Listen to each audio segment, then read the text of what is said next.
China భారతదేశం మధ్య నెలకొని ఉన్న సరిహద్దు వివాదం రోజుకో మలుపు తిరుగుతోంది. చైనా ఒక అడుగు వెనక్కి రెండడుగులు ముందుకు వేసి తన ద్వంద్వ నీతిని పాటిస్తూ తన నైజాన్ని బయట పెట్టుకుంటోంది. ఇలాంటి ఉద్రిక్త సమయంలో భారత్ చైనా మధ్య బాక్సింగ్ పోటీ ఒకటి జరిగింది. ఈ పోటీలో భారత బాక్సర్ విజయేందర్ చైనా ఆటగాడిని చిత్తుగా ఓడించాడు. ఈ సందర్భంగా ఒక జాతీయ మీడియాకి ఇచ్చిన ఇంటర్వ్యూలో విజయేందర్ చెప్పిన మాటలు వింటే భారతీయులు ఎలాంటి స్వభావం కలిగిన వారో అర్థమవుతుంది. విజయేందర్ తన గెలుపుని పురస్కరించుకొని చేసిన ఆసక్తికరమైన వ్యాఖ్యలు భారతీయులనే కాదు చైనా వాళ్ళ హృదయాలను కూడా తాకాయి.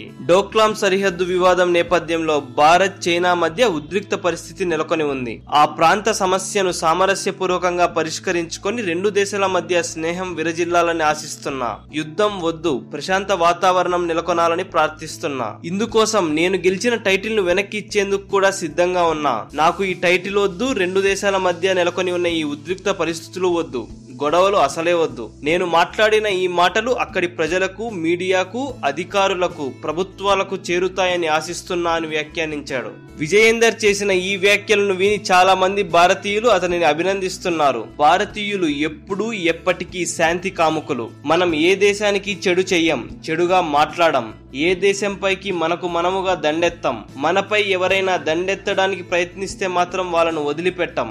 మాటలు ఉండేది చర్చించుకుని పరిష్కరించుకోవడానికి, తూటాలుండేది మనల్ని మనం రక్షించుకోవడానికే కానీ ఎదుటివాడిని భయపెట్టి బెదిరించడానికి కాదు అని గట్టిగా నమ్మే దేశం ఈ ప్రపంచంలో ఒకే ఒక్క దేశం, భారతదేశం. భారతీయులు ప్రపంచంలో శాంతిని స్థాపిస్తారే కానీ అశాంతిని నెలకొల్పరు. ఈ విషయం విజయేందర్ మాటలతో మరొక్కసారి రుజువైంది. ఇలాంటి ఇంట్రెస్టింగ్ అప్డేట్స్ మీరు మరిన్ని తెలుసుకోవాలంటే మా ఛానల్ని సబ్స్క్రైబ్ చేయడం మాత్రం మర్చిపోకండి. మరిన్ని ఇంట్రెస్టింగ్ అప్డేట్స్తో మీ ముందుకు వస్తాము.